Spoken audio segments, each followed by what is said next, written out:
Welcome to episode 4 of the Teaming Up podcast with Amanda Colocho and Meg Irvin.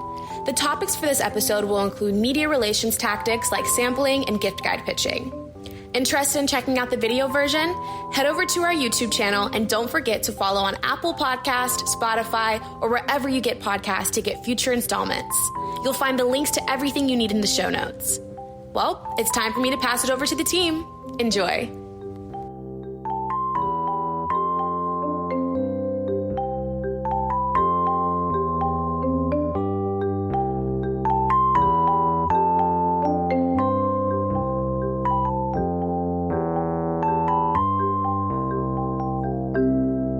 But today we're going to be talking about media relations. We're going to get a little bit more in depth than an earlier episode of Teaming Up, where Josh and Hannah talked about how the landscape of media relations has changed over the years.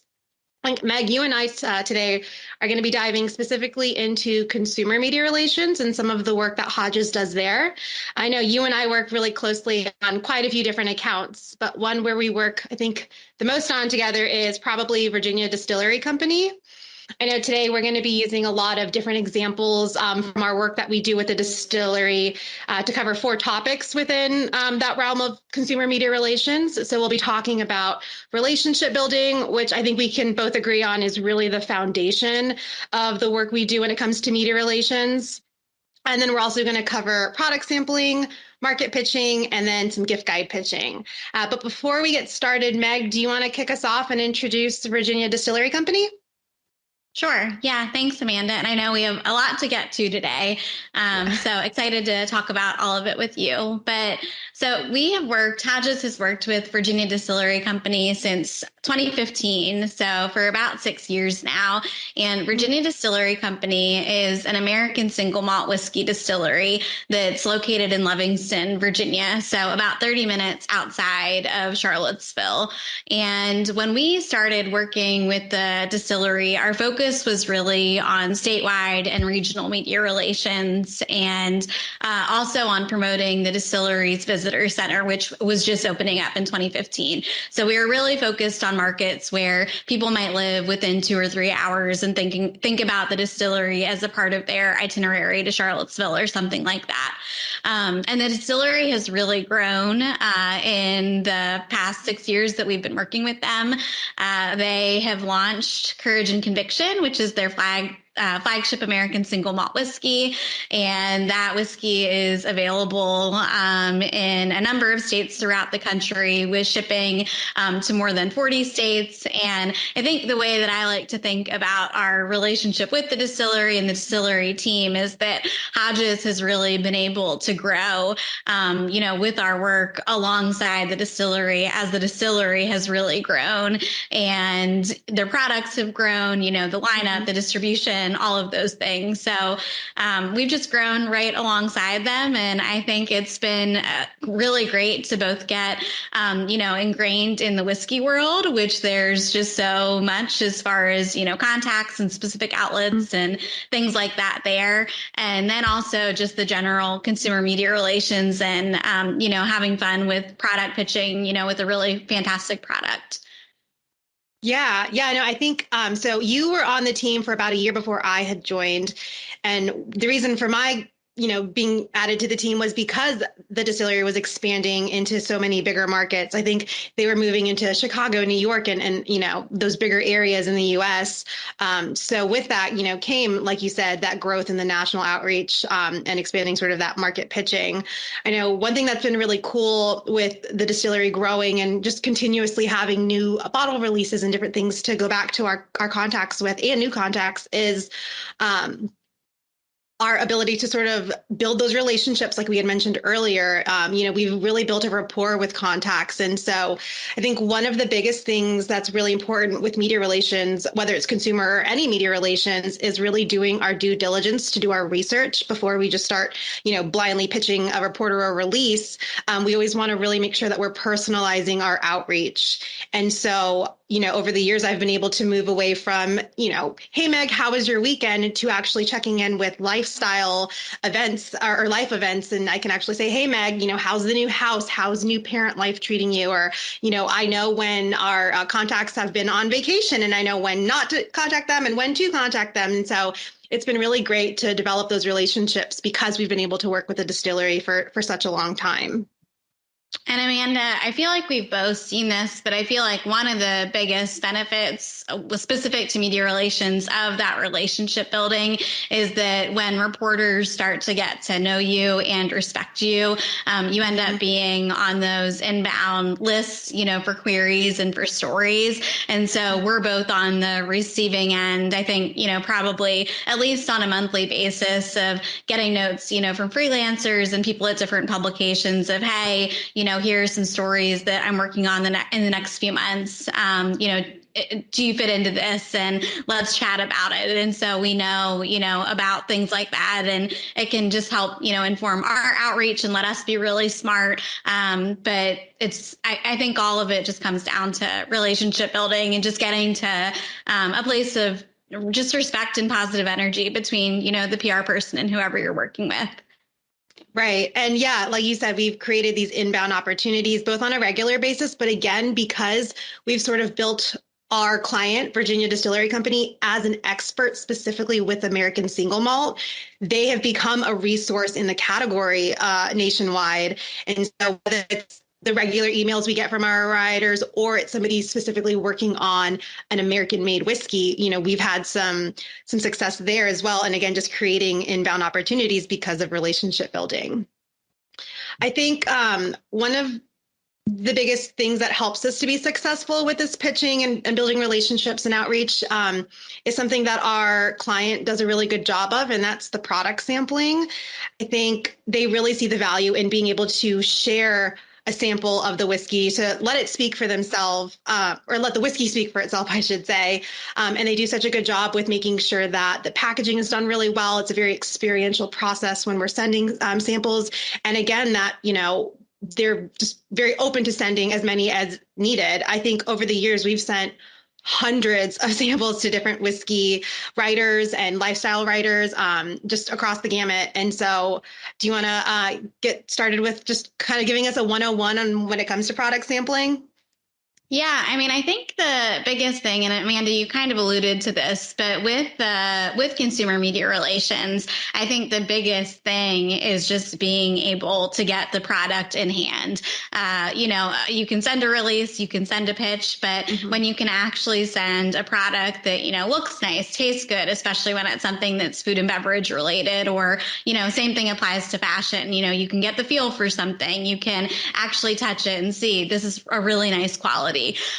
So I think just that product in hand is really the most important thing. But from a budget standpoint and also a logistics standpoint, it really requires the support of the client, to make that happen and to see that it's a worthwhile investment. And so we're really very fortunate with the distillery team that both the packaging is so wonderful. We often get notes back from people immediately once we send out a sample that they haven't, tried the whiskey quite yet, but they just want to send us a note to let us know how beautiful the packaging is and that it really stands out.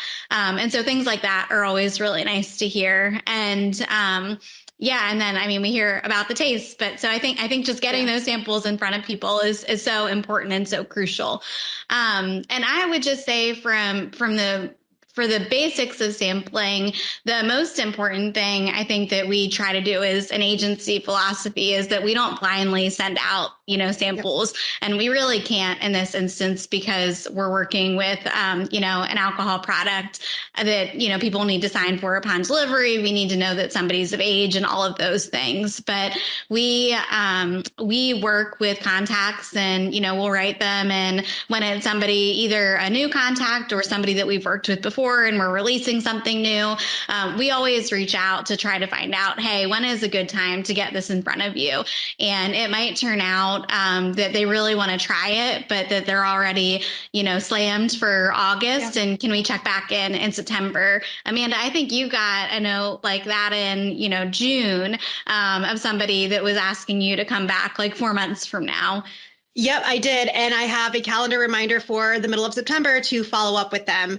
And just to that point, it really is so important to make sure that we're getting permission to send products. I know with some outlets we work with, there are certain rules around what, the price of a sample or something that we're sending or what size we're allowed to send.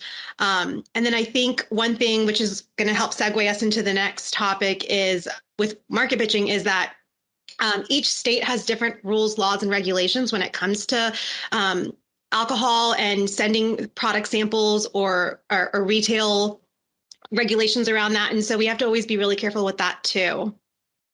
Yeah, I think just from a compliance standpoint, we work very closely with our client on that. But I think from our end, we know what our, no ship states are or the states that we have to be more sensitive to when we're working on sampling requests. And so what we try to avoid on our side is offering, samples to someone that we ultimately can't, deliver them to. And then, if there are states where we might need to do a more coordinated effort to get someone a sample, we'll try to let them know that on the front end, that it might just not be as easy as them sending us their address and us being able to roll with it and get them a sample really quick. It might be us working with the sales team at Virginia Distillery Company to find an appropriate point of contact that can do an in-person handoff or something along those lines. I know we've had a few of those within the past few weeks, so we work really hard because I think the distillery team is obviously really proud of the product. We're proud of representing the product, and we work hard to get the samples out to a lot of people and to get the whiskey in front of as many people as possible. Definitely. And a lot of the riders are familiar that their state might be a little bit tough. So they're always flexible and willing to work with us too. But again, it's just really making sure we're transparent and having that, open communication.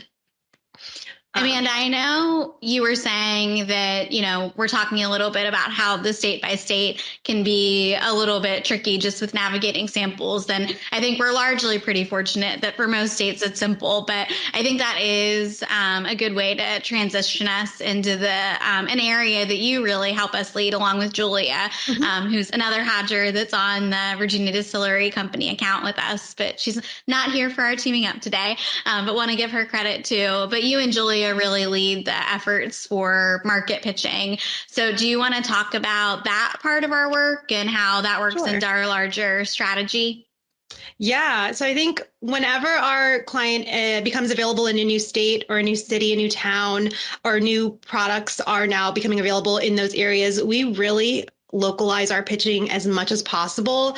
This is the best way for us to create a groundswell of excitement within those markets to get in front of consumers and whiskey enthusiasts and groups. And so with that, we're, like I said, we're always trying to find really hyper local outlets. So we're always trying to find the style weeklies of smaller cities and towns. I think over the years, some of Virginia Distillery Company's biggest fans are bloggers that I've worked with in Boston, or a podcast that we worked with in North Carolina. They talk about how much they can't wait to actually come visit the distillery because they're not too far away. I know we've had a lot of success with working not only with local magazines and bloggers and lifestyle outlets like that, but also working with local whiskey groups. And so we've helped get some whiskey samples in front of those individuals in coordinated virtual tastings. So again, we're getting right in front of their direct consumers in other states. So with our market pitching, it definitely doesn't come without its challenges. I know we're a Virginia made or we're not, but our client, it's a Virginia made product. And so sometimes it could be tough getting into some larger markets with a really robust whiskey scene. They're really focused on, their local whiskeys and their local distilleries and beverage and just beverage producers and things like that. And so one way we really help, or one thing we really want to make sure that we're always doing is, again, localizing our pitch and really personalizing it. And so we work closely with the sales team, even here with our market pitching, to see what local retailers can we mention, or can we let locals know this is where you can get the whiskey. And so that's been really helpful too, is just making sure we can share or tie in that local aspect to say like, hey, this is available down the street at, XYZ retailer that is only included in certain cities or states. So it kind of adds that local connection. And Amanda, I think too, with any kind of pitching, but with a specifically, it comes up a lot with market pitching, is also recognizing where we might not be a fit and being okay with that and knowing not to push too hard. So if we're researching a market and we're seeing that there's a contact or a publication in Texas that truly only covers Texas whiskey, that doesn't mean that we won't introduce them to the brand and let them know who we are. But if they respond to us once and say, hey, I'm, really focused on just local products here. And this is why, we totally appreciate that and respect that. And I think it's our just working, mode with any kind of pitching, we're just trying to be the best stewards, that we can to represent the brand and also just to have positive interactions, with as many media contacts as we can work with. So it actually, Amanda, it made me smile before when you were saying, our American single malt whiskey. And then you're like, wait, the distillery's American single malt whiskey. Because I do think we get, we talked about our long history with the distillery and how we've been working with Virginia Distillery Company for 6 years. And we really do get to a place where even though we're an agency that's representing clients and we're not officially a part of the team, that we really see ourselves as an extension of the marketing team. We're having, we have a weekly call every Tuesday. We've, witnessed a lot of changes at the distillery, a lot of growth and a lot of excitement. And so I think there are those times when, I write back and I'm like, we are so excited. And, people will say how much they love it. And I feel personally proud, even though we don't have anything ourselves to do with actual production. Definitely. And even with just how knowledgeable we've become about the product and the category, and again, the pride that we have as their PR partner is something that just has developed again over time because we work so closely with them. So I know, Amanda, we've talked about relationship building. We've talked about general sampling. We talked a little bit about market pitching. And I think the last thing that we wanted to really jump into today was gift guide pitching. And so it's funny because it's July and coming up on the end of July that we're filming this and almost August. And you're probably thinking that, the holidays feel very far away.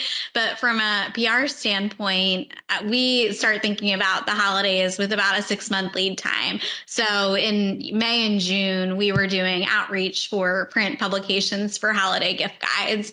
And I think a lot of what we talked about earlier applies to holiday gift guides when it comes to, relationship building and sampling and all of those things. Those are just general good PR rules across the board. But I think with the holiday gift guides specifically, a lot of times we are developing new relationships specific to holiday contacts because of the way that publications assign. It might be that somebody is the assigned point of contact to own the holiday guide for a year or two, and then they move on or into a different position and somebody else comes in to fill that role. So the way that we start holiday outreach each year is really reaching out.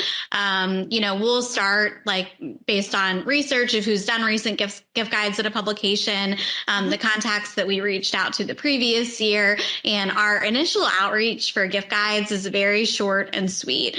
So we want to make it something, that is easy for people to respond to, and that it doesn't take them much time or, much thought to get back to us. But really just going to contacts and saying, hey, are you the appropriate point of contact for, this publication's holiday gift guide this year? Can you share your deadline with us or any specific categories that you might be working on? And if you're not the right contact, can you point us in the right direction? And so we usually just try to have communication like that is, simple, short, and sweet to really start the conversation and to find out, yes, I am the right point of contact. Here are a few details that you need to know, or I'm not the appropriate person, but I've CC'd the person that's handling it. And so it, like with any media relations and any outreach, it does take some follow-up and some time sometimes to get responses. But I think that we usually find that that's a pretty good approach specific to holiday. Yeah, definitely. And then just adding on to sometimes it taking a lot of effort or follow-ups, and it does take time to either get a sample out the door, get a response, and sometimes get some coverage from the time we send a sample to a story actually runs, in print or online. These are definitely relationships and opportunities that we sort of nurture over time. I know there have been a lot of examples where we've sent a product in July in previous years for the holiday gift guide consideration, and we ended up not getting included, but we did get included in the Valentine's Day roundup a few months later. And then we've been included in, Father's Day roundups or Father's Day gift guide roundups and the best whiskeys to try in the US or in Virginia. And so it's definitely important to be patient with this. And again, going back to, the relationship building and nurturing sort of these opportunities, because it can take time. It's most of the time we're not going to get a story that runs immediately after they get a sample. So it's just, keeping that expectation as well as of being patient and just spreading the net wide and getting the whiskey in front of as many people as possible. Yeah, I honestly think that is half the battle. And I think we're fortunate to work with a lot of clients that really understand that.